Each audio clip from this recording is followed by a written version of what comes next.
말씀을 기다리며 교독합니다. 주님은 우리의 하나님이십니다. 오늘 하나님께서 우리에게 주시는 말씀은 로마서 7장 21절에서 25절까지의 말씀입니다.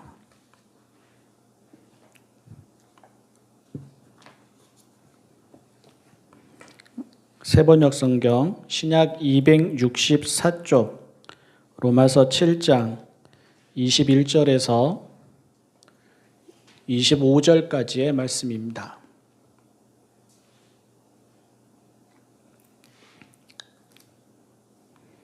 여기에서 나는 법칙 하나를 발견하였습니다. 곧 나는 선을 행하려고 하는데 그러한 나에게 악이 붙어 있다는 것입니다. 나는 속사람으로는 하나님의 법을 즐거워하나 내 지체에는 다른 법이 있어서 내 마음의 법과 맞서서 싸우며 내 지체에 있는 죄의 법에 나를 포로로 만드는 것을 봅니다. 나는 비참한 사람입니다. 누가 이 죽음의 몸에서 나를 건져주겠습니까? 우리 주 예수 그리스도를 통하여 나를 건져주신 하나님께 감사를 드립니다. 그러니 나 자신은 마음으로는 하나님의 법을 섬기고 육신으로는 죄의 법을 섬기고 있습니다. 아멘. 이스라엘을 대표하는 지성인이자 평화운동가이자 소설가인 아모스 오즈라는 사람이 유다라는 소설을 썼는데요. 그 소설을 읽다가 흥미로운 사람을 보았습니다. 소설 속 인물이 아니라 소설 속 인물이 소개하는 인물인데 16세기 말에서 17세기 중반에 살았던 랍비 예후다 아리에라는 사람이었습니다. 그는 베네치아의 금융업자와 상인들을 많이 배출한 부유한 집에서 태어났습니다. 어릴 때부터 여러 선생에게서 토라를 배웠고 세속 학문에도 조예가 깊었습니다. 악기, 노래, 춤 등도 배웠고 희극을 몇 편 쓰고 연극과 연주회를 열기도 하였습니다. 그가 설교할 때에는 유대인들뿐만이 아니라 기독교인들도 들으러 왔습니다. 그렇게 모인 사람들 중에서는 일반인들은 물론이고 귀족들과 성직자들도 있었습니다.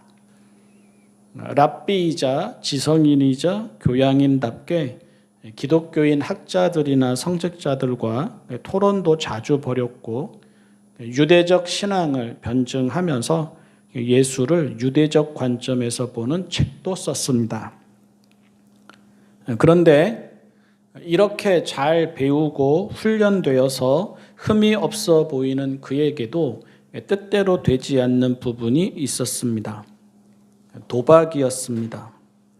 아이러니하게도 그는 도박에 중독되어서 빵 한 조각만 남긴 채 파산하고 말았습니다. 그의 말년은 가난과 질병으로 점철되었습니다. 로마 제국 시대의 시인이자 스토아 철학자인 오비디우스는 변신 이야기라는 책에서 욕망은 나를 한쪽 길로, 이성은 다른 길로 유혹한다. 나는 더 좋은 길을 알고 그것을 인정하지만 더 나쁜 길을 따른다 하였습니다. 그보다 조금 늦은 시대를 살아간 역시 스토아 철학자인 에픽테토스도 오늘 말씀에서 바울이 탄식하는 것과 비슷하게 나는 누구인가 가련하고 보잘것없는 사람이라 탄식하였습니다.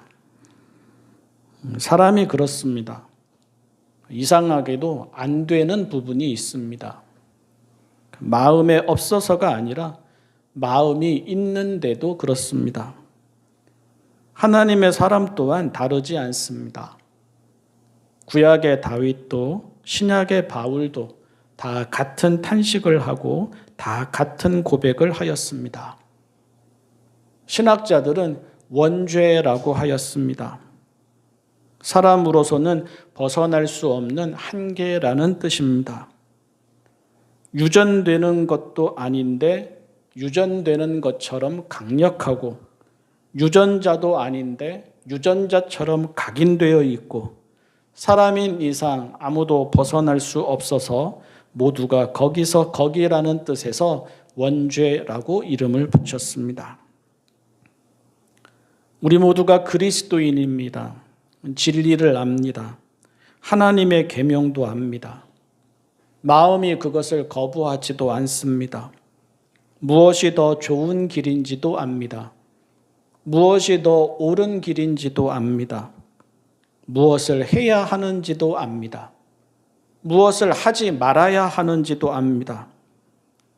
그럼에도 불구하고 종종 안 됩니다. 알면서도 모르는 사람과 다르지 않습니다. 마음이 있는데도 마음이 없는 사람과 다르지 않습니다. 종교인인데도 비종교인과 다르지 않습니다. 번번이 넘어집니다. 번번이 실패합니다. 오늘 읽은 말씀이 하나님을 모르는 사람들의 탄식이나 고백이 아닙니다. 하나님을 아는 우리 모두의 탄식이고 고백입니다. 어제도 그렇게 살아왔습니다. 오늘도 그렇게 살아갑니다.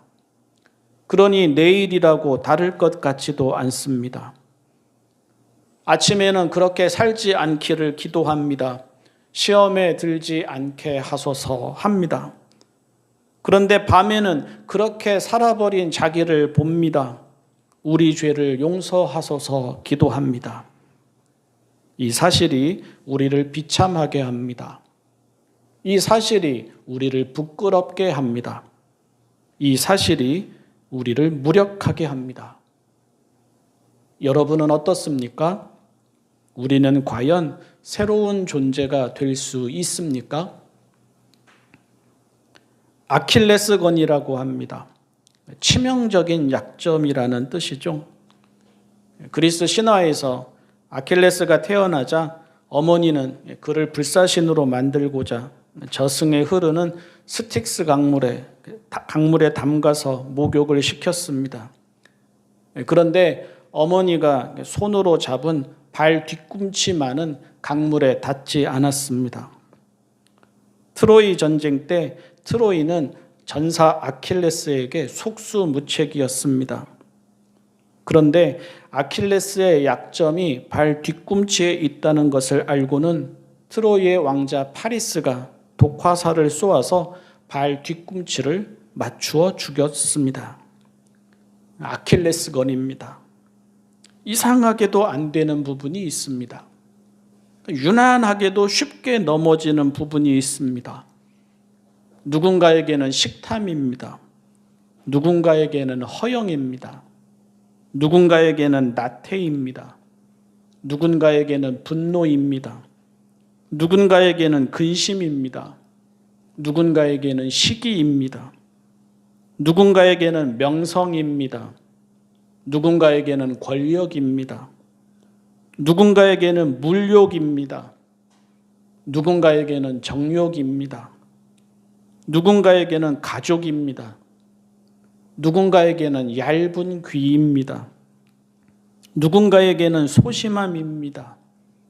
누군가에게는 사람의 반응입니다. 누군가에게는 칭찬입니다. 이것을 알기에 바울은 나는 비참한 사람입니다. 누가 이 죽음의 몸에서 나를 건져주겠습니까? 탄식했습니다. 이것을 알기에 다윗은 실로 나는 죄 중에 태어났고 어머니의 태 속에 있을 때부터 죄인이었습니다. 탄식했습니다. 알면서도 넘어지기에 하는 탄식입니다. 도무지 안 되기에 존재 자체마저 부정하고 싶은 마음에 나오는 탄식입니다. 하나님의 사람도 이러합니다. 구원을 받은 그리스도인도 이러합니다. 저의 모습이고 여러분의 모습이고 우리 모두의 모습입니다. 우리 모두가 자기를 알아야 합니다. 스스로 자신하지 말아야 합니다. 언제라도 넘어질 수 있고 또 돌아보면 그렇게 넘어져 왔음을 두렵게 받아들여야 합니다. 아무 일 없을 거다 생각하지 말아야 합니다. 이제는 될 거다 생각하지 말아야 합니다. 사람에게는 뿌리 깊은 자기 중심성이 있습니다. 사람에게는 뿌리 깊은 욕망과 교만이 있습니다. 사람에게는 뿌리 깊은 원죄가 있습니다. 이것을 잊지 말아야 합니다. 그리고 그래서 경계하고 피해야 합니다. 성경이 왜 그렇게 사소한 일에까지 구별을 강조했겠습니까? 시간, 장소, 사람, 음식, 의복, 생활 등을 다 구별했습니다. 성경이 왜 그렇게 지나치게 보일 정도로 세상과의 거리를 강조했겠습니까? 이웃을 사랑하고 나그네를 사랑하라면서 왜 가나안 땅의 사람들과는 아예 거리를 두라고 하고, 하나님이 온 땅을 창조하시고 하나님이 모든 사람의 주님이심을 알면서 왜 이방인을 가까이 해서는 끝장이라도 나는 것처럼 선을 그으라고 했겠습니까? 시편 1편이 잘 보여줍니다. 처음에는 생각에 그칠 수 있습니다. 그래서 악인의 꾀입니다. 그 다음은 그 길에 있게 됩니다. 그래서 죄인의 길입니다.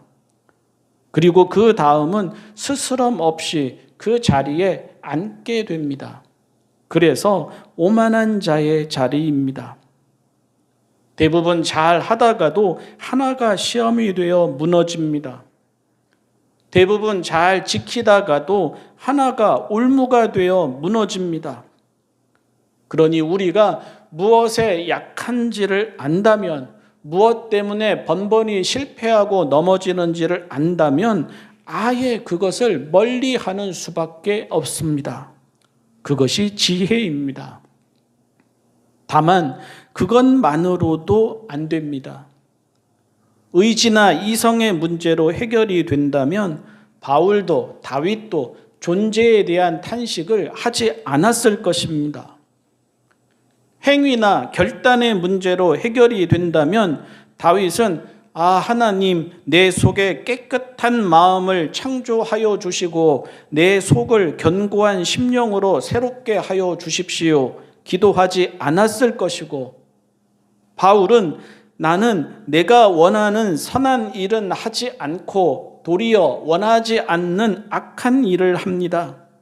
내가 해서는 안 되는 것을 하면 그것을 하는 것은 내가 아니라 내 속에 자리를 잡고 있는 죄입니다. 고백하지 않았을 것입니다. 스토아 철학과의 결정적인 차이이기도 합니다.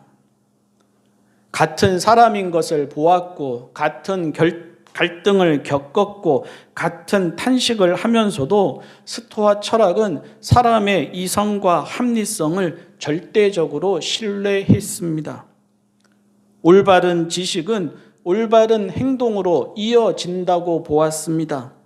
그래서 나는 할 수 없다 하지 않고 나는 할 수 있다 하였습니다.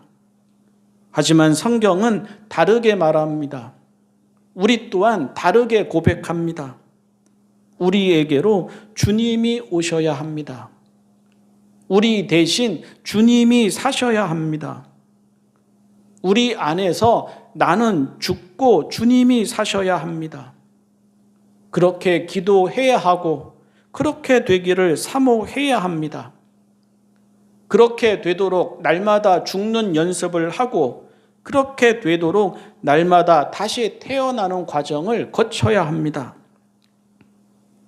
이사야서를 보면 그 옛날 바벨론에서 돌아오고서도 좀처럼 회복되지 않는 나라와 사람을 보면서 예언자는 탄식하며 갈급하게 기도했습니다. 주님께서 하늘을 가르고 오소서. 다른 방법은 없었습니다. 다른 길은 없었습니다. 마찬가지입니다. 우리 또한 주님이 하늘을 가르고 우리 안에 오시기를 기도해야 합니다. 언제까지? 마지막 날까지. 마지막 날 우리가 주님 안에서 영원한 생명을 얻기까지 그러해야 합니다. 그 날까지는 우리의 의지와 힘과 행위로는 부족함을 날마다 고백하며 우리가 사는 게 아니라 주님이 사시게 되기를 기도해야 합니다. 주님이 우리를 그렇게 다스려 주셔야 합니다. 주님이 우리를 우리 되게 하셔야 합니다. 다른 길은 없습니다. 그것이 희망입니다. 그것이 우리가 이미 받은 구원을 구원답게 누리는 삶이고, 그것이 우리가 아직 완성되지 않은 구원을 미리 앞당겨 경험하는 삶입니다. 대림절을 지키면서 해마다 이 땅에 오신 주님을 기억합니다. 우리가 우리를 알기 때문입니다. 우리가 스스로 구원에 이르지 못함을, 자신의 약함과 무지와 한계와 자기 중심성을 볼 때마다 뼈저리게 느끼기 때문입니다. 대림절을 지키며 해마다 다시 오실 주님을 기다립니다. 역시 우리가 우리를 알기 때문입니다. 그리스도 안에서 구원받은 우리이어도 여전히 죽음과 생명 사이에서 롤러코스터를 타듯 오르락 내리락 하게 됨을 모든 자리에서 경험하기 때문입니다. 우리는 우리를 믿을 수 없습니다. 우리는 우리의 행위와 의지와 이성을 믿을 수 없습니다.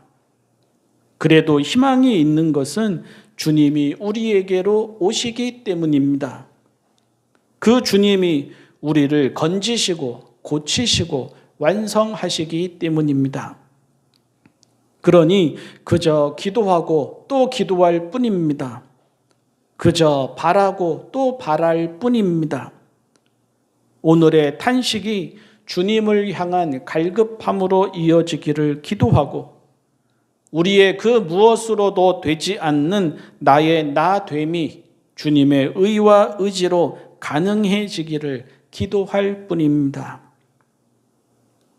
바울은 자기를 알기에 탄식하는 가운데에도 우리 주 예수 그리스도를 통하여 나를 건져주신 하나님께 감사를 드립니다 고백하였습니다.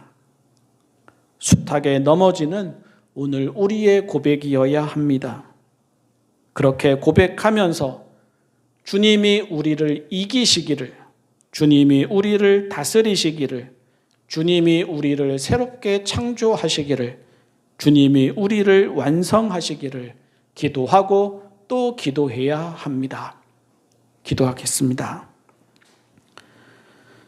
사랑의 하나님, 저희를 아시니 저희를 건져 주십시오. 저희를 아시니 저희를 다스려 주십시오.